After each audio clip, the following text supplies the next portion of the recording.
ሰላም ጤና ይስጥልን። በመላው ዓለም የምትገኙ የተወደዳችሁ የሮሃ ቲቪ ተከታታዮች የግንቦት 20 2018 ዓ.ም የምሽት ዜናዎችን ይዘንላችሁ ቀርበናል። በፋኖ ስም ተሰማርተው በህዝብ ላይ ግፍ ሲፈጽሙ በነበሩ የስርዓቱ የውስጥ ሰላዮች ላይ እርምጃ መወሰዱና የአገዛዙ የጦር መሐንዲሶች ከነሙሉ ትጥቃቸው ትግሉን መቀላቀላቸው ታውቋል። ከግንባር መረጃ ጋር ትሰሙታላችሁ። በአገዛዙ ከፍተኛ አመራሮች መካከል የተፈጠረው የስልጣን እሳተ ገሞራና ልዩ ጥቅም በሚል ሰበብ ሊተገበር የታቀደው አዲስ አበባን የመውረር ሴራ ታውቋል። ሰሙታላችሁ። የአገዛዙ የገንዘብ ሚኒስትር ከዓለም አቀፍ አበዳሪዎች ጋር ሲያደርገው የነበረው የቢሊዮን ዶላር የዩሮ ቦንድ ድርድር ያለምንም ስምምነት በይፋ መፍረሱ ተሰምቷል። ዝርዝሩን ይዘናል። በኢትዮጵያ ድንበር አካባቢ የሚገኘውን ቁልፍ ስልታዊ ወታደራዊ መሻገሪያ ለመቆጣጠር በጎረቤት ሀገር መደበኛ ጦርና በአማጽያን መካከል የሚደረገው ከባድ ውጊያ መፋፋሙ ተገልጿል። በሀገሪቱ ላለፉት ዓመታት የታየው የሰው ሀብት ልማት መገታቱንና ትውልዱ ከዜሮ በታች የሆነ የእውቀት ቀውስ ውስጥ መውደቁን የዓለም ባንክ አጋልጧል። መረጃውን ይዘናል። ውድ አድማጭ ተመልካቾቻችን አብራችሁን ልትቆዩ ከፈቀዳችሁ እነዚህንና ሌሎችን መረጃዎችን የምናሰማችሁ ይሆናል። የሮሃ ቲቪ ወቅታዊና ሀቀኛ መረጃዎች እንዲደርሷችሁ ቻናሉን ሰብስክራይብ፣ ላይክ እና ሼር በማድረግ አሁኑኑ ቤተሰብ ይሁኑ። በህዝብ ላይ በደል ሲፈጽሙ በነበሩ የስርዓቱ ተላላኪዎች ላይ እርምጃ መወሰዱና የአገዛዙ የጦር መሐንዲሶች ከነሙሉ ትጥቃቸው ወደ ፋኖ መቀላቀላቸው ተሰማ። ፋኖን በመሰለልና የሐሰት መዋቅር በመፍጠር በንጹሐን ህዝብ ላይ ከባድ በደልና ዘረፋ ሲፈጽሙ በነበሩ የስርዓቱ ተላላኪዎች ላይ የተቀናጀ የማያዳግም እርምጃ መወሰዱ ተገልጿል። እነዚህ ኃይሎች ከሌላ ክልል በድብቅ ወደ አካባቢው እንዲገቡ የተደረገው በአገዛዙ አመራሮች አማካኝነት ሲሆን ተልዕኳቸውም የፋኖን ስም ማጉደፍና የዋሁን ህዝብ ማሰቃየት እንደነበር ታውቋል። ቀደም ሲል በሌላ አካባቢ በንጹሃን ላይ የግድያ ወንጀል ፈጽመው የነበሩት እነዚህ የጥፋት ኃይሎች ወደ ስፍራው ከመጡ በኋላ ግድያዎችን፣ ከባድ የአካል ጉዳቶችን፣ የጤና ተቋማትና የትምህርት ቤቶች ዘረፋን ጨምሮ በርካታ አረመኔያዊ ጥቃቶችን ሲፈጽሙ ቆይተዋል። የእዙ የህዝብ ግንኙነት መምሪያ እንዳመለከተው አርበኞቹ የእነዚህን ስልታዊ ሽፍታዎች እንቅስቃሴ በጥንቃቄ ሲከታተሉ ቆይተው በመጨረሻም በወሰዱት ፈጣን ኦፕሬሽን ዋናውን የጥፋት መሪ በማስወገድ 4 ግብረ አበሮቹን በቁጥጥር ስር መዋል ችለዋል። አሁንም ቢሆን በህዝብ ላይ የሚፈጸም ማንኛውም በደል ምላሽ እንደሚያገኝ እዙ በድጋሚ አስታውቋል። በተያያዘ ዜና በአገዛዙ መደበኛ ሰራዊት ውስጥ የተጀመረው መዋቅራዊ ፍልሰትና መፍረስ ተጠናክሮ መቀጠሉ ታውቋል። በዛሬው ዕለት መነሻቸውን ከአንድ ወታደራዊ ማዕከል ያደረጉ 4 የመከላከያ መሐንዲስ ክፍለ ጦር አባላት በርካታ ዘመናዊ መሳሪያዎችን፣ ካዝናዎችን፣ በመቶዎች የሚቆጠሩ ተተኳሾችንና ወታደራዊ ሰነዶችን በመያዝ ከነሙሉ ትጥቃቸው ጀግናውን የፋኖ ኮር መቀላቀላቸው ተረጋግጧል። የአገዛዙን ሰራዊት እየከዱ የህዝቡን ትግል የሚቀላቀሉ ወታደሮች ቁጥር በከፍተኛ ሁኔታ እየጨመረ መምጣቱ ለአገዛዙ ትልቅ የራስ ምታት ሆኗል። በተጨማሪም አገዛዙ ሊያካሂደው ያቀደውን የምርጫ ድራማ ሙሉ በሙሉ ለማክሸፍ በሚል በአማራ ፋኖ ብሔራዊ ንቅናቄ የታወጀውን የ5 ቀን የትራንስፖርትና የመኪና እንቅስቃሴ ገደብ ተከትሎ በክልሉ ያለው ማንኛውም አይነት እንቅስቃሴ ሙሉ በሙሉ በሚባል ደረጃ መገደቡና መቆሙ ተገልጿል። ሽመልስ አብዲሳንና አዳነች አቤቤ ከስልጣን ሊወገዱ እንደሆነ እየተነገረ ባለበት ወቅት ልዩ ጥቅም በሚል ሰበብ በርካታ የአዲስ አበባ ክፍሎችን ወደ ኦሮሚያ ለማካለል እየተሰራ እንደሆነ ታውቋል። ለዓመታት የፖለቲካ ውዝግብና የህግ ክርክር ማጠንጠኛ ሆኖ የቆየውን የከተማዋን ልዩ ጥቅም ጉዳይ መቋጫ ለመስጠት በሚል ስም ግልጽነት የጎደለውና በዝግ በሮች የሚከናወን አዲስ ውይይት መጀመሩ ተሰምተዋል። ከተማው አስተዳደር ከፍተኛ አመራር በሰጡት መግለጫ ቀደም ሲል ጥቅሙን ይዘት የሚወሰን ግልጽ የህግም ሆነ የአሰራር ማቅ እንዳልነበረ አምነዋል። ሆኖም አሁን ላይ የተጀመረው ይፋዊ ውይይት በማንና በምን መካከል እየተካሄደ እንዳለ በግልጽ አለመቀመጡ ሂደቱ ከፍተኛ የፖለቲካ ጥርጣሬዎችንና ጥያቄዎችን እንዲያጭር አድርጎታል። በተመሳሳይ የከተማዋን አግድም መስፋፋት ለመግታት በሚል ቋሚ የድንበር ወሰን መበጀቱ ተገልጿል። ይህ ውሳኔ ከዚህ ቀደም በተመሳሳይ መልኩ ያለምንም ህዝበ ውሳኔና ነዋሪዎች ስምምነት በርካታ ሰፈሮችና የጋራ መኖሪያ ቤቶች ተቆጥበው ካለቁ በኋላ ወደ ጎረቤት ክልል የተላኩበትን አሰራር በድጋሚ ተግባራዊ ለማድረግ መሬት የማመቻቸት ስልት ነው ተብሏል። አገዛዙ አሁን የሚመጣውን ምርጫ ካለፈ በኋላ በከተማ ውስጥ የሚገኙ በጣም ስልታዊና ትልልቅ ሰፈሮችን ወደ ክልሉ ለማካለል በሚስጥር ማቀዱን የውስጥ ምንጮች አመልክተዋል። ከዚህም በተጨማሪ የከተማዋን አስተዳደራዊና ስነ ህዝባዊ ይዘት ሙሉ በሙሉ ለመቆጣጠር በማለም የክልሉን በርካታ መስሪያ ቤቶችና ተቋማት ወደ ከተማዋ የማስገባትና የበጀት ዝውውር የማድረግ ተግባራዊ እንቅስቃሴዎች በስፋት መጀመራቸው ታውቋል። በተያያዘ መረጃ ይህ በከተማዋ ይዞታና እጣ ፈንታ ላይ እየተሸረበ ያለው ሴራ በአገዛዙ ከፍተኛ አመራሮች አመራሮች መካከል ካለው የከረረ የስልጣን ሽኩቻ ጋር በቀጥታ የተያያዘ መሆኑ ታውቋል። አብይ አህመድ ሁለቱን የከተማዋንና የክልሉን ቁልፍ አመራሮች ከስልጣን ለማስወገድ ለረጅም ጊዜያት ጥረት ሲያደርጉ የቆዩ ቢሆንም አሁን ላይ ግን በዋናው መሪና በክልሉ ፕሬዝዳንት መካከል ያለው አለመግባባት ሙሉ በሙሉ ወደ ለየለት መቃረን መሸጋገሩ ታውቋል። እነዚህ ሁለቱ አመራሮች ከስልጣናቸው እንዳይነሱና የስልጣን ሚዛኑ እንዳይናጋ የአገዛዙ ደጋፊ የሆኑ የክልሉ ባለሀብቶችና ታዋቂ ፓስተሮች በተደጋጋሚ ጣልቃ በመግባት ዋናውን መሪ እያስገደዱና እያስቆሙት እንደነበር ተገልጿል። እነዚህ የውስጥ አመራሮች በስልጣን ላይ ለመቆየትና በክልሉ ልሂቃን ዘንድ ያላቸውን ተቀባይነት ለማስጠበቅ ሲሉ የከተማዋን ይዞታዎች አሳልፎ የመስጠቱንና አዲሱን የማካለል እቅድ እንደ ፖለቲካ መከላከያ ጋሻ እየተጠቀሙበት መሆኑን መሬት ላይ ያሉ ክስተቶች ያረጋግጣሉ።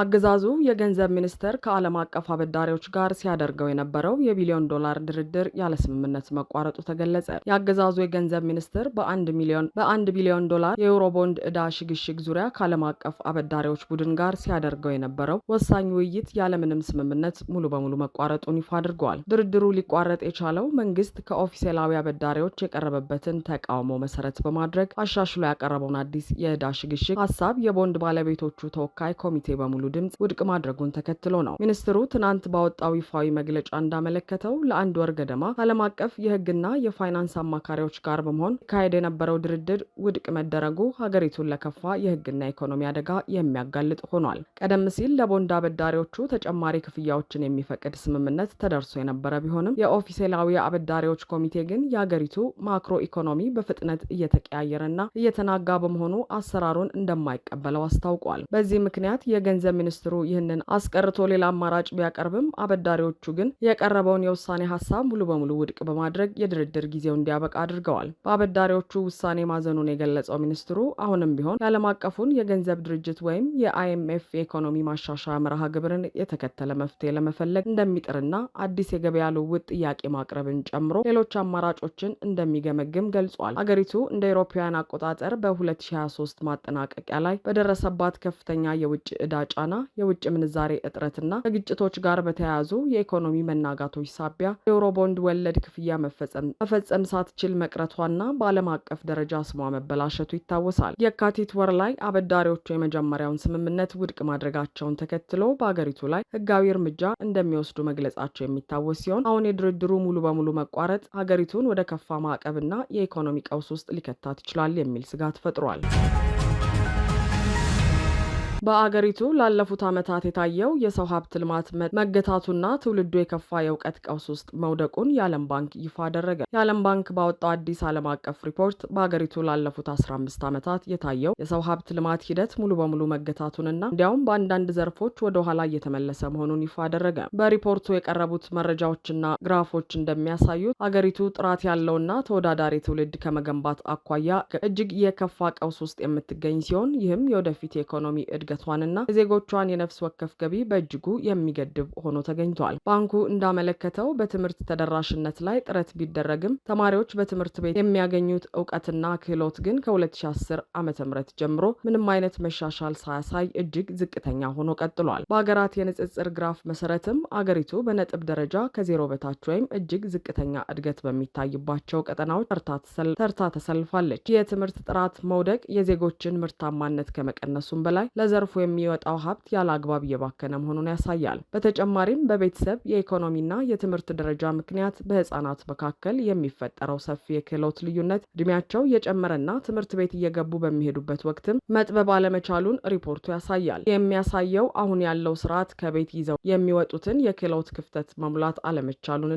ድህነት ውስጥ ያደጉ ተማሪዎች ከበለጸጉት ጋር እኩል ተወዳዳሪ እንዳይሆኑ የሚያደርግ ደካማ መዋቅር መኖሩን ነው። የዓለም ባንክ ፖሊሲ አውጮችን በብርቱ በሞገተበት በዚህ ሪፖርቱ እስካሁን የነበረው ትኩረት በጥራት ላይ ሳይሆን በህንፃዎች ግንባታ ላይ ብቻ ያተኮረ መሆኑን ገልጾ በአስቸኳይ መዋቅራዊ ለውጥ ካልተደረገ የሀገሪቱ የሰው ሀብት ልማት ከከፋ ድህነትና ከማያቋርጥ የኢኮኖሚ መቀንጨጭ ሊወጣ እንደማይችል ጠንካራ ማስጠንቀቂያ ሰጥቷል።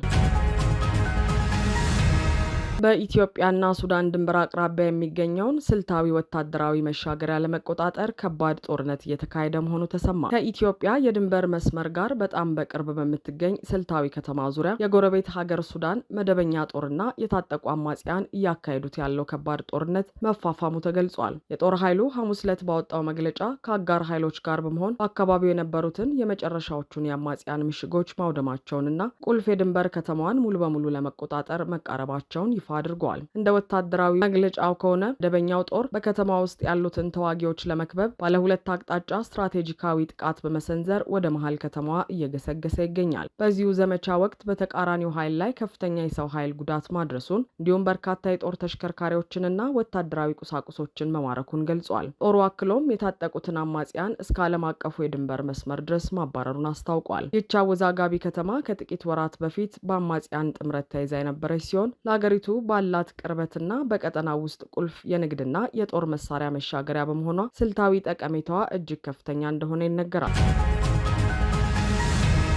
ሀገራቸውን በባህር ኃይልና በአየር መንገድ ሲያገለግሉ የነበሩ ታላቁ አባት አቶ ኃይለማርያም አለሙ በ75 ዓመታቸው ከዚህ ዓለም በሞት ተለዩ። መስከረም 2 1943 ዓ.ም በአዲስ አበባ ከተማ የተወለዱት አቶ ኃይለማርያም የቤተ ክርስቲያንና የዘመናዊ ትምህርታቸውን በአዲስ አበባ ካጠናቀቁ በኋላ የህይወት ጉዟቸውን በፋብሪካ የሂሳብ ሰራተኝነት በባህር ዳር ከተማ ጀምረዋል። በመቀጠልም የአባታቸውን ፈለግ በመከተል በውትድርናው ዓለም ለመሰማራት የባህር ኃይልን የተቀላቀሉ ሲሆን ለ10 ዓመታት ያህል በአሰብና ምጽዋ እየተመላለሱ ሀገራቸውን በታማኝነት አገልግለዋል። ባላቸው ቆራጥነትና ታማኝነት ተመርጠው ወደ አየር መንገድ በመዘዋወርም የበርካታ ሀገራትን የበረራ ደህንነት በማስጠበቅ በኩል ከፍተኛ አስተዋጽኦ አበርክተዋል። ከሀገር ከወጡ በኋላ በግሪክ የንግድ መርከብ ድርጅት ውስጥ በመርከበኛነት የሰሩት አቶ ኃይለማርያም አውሮፓውያን አቆጣጠር በ1992 ወደ አሜሪካ በማቅናት በንግድ ስራ ስኬታማ ለመሆን በቅተዋል። በትጋታቸው የሚታወቁት እኚህ ታላቅ አባት በሜምፊስ ዩኒቨርሲቲ በሳይኮሎጂ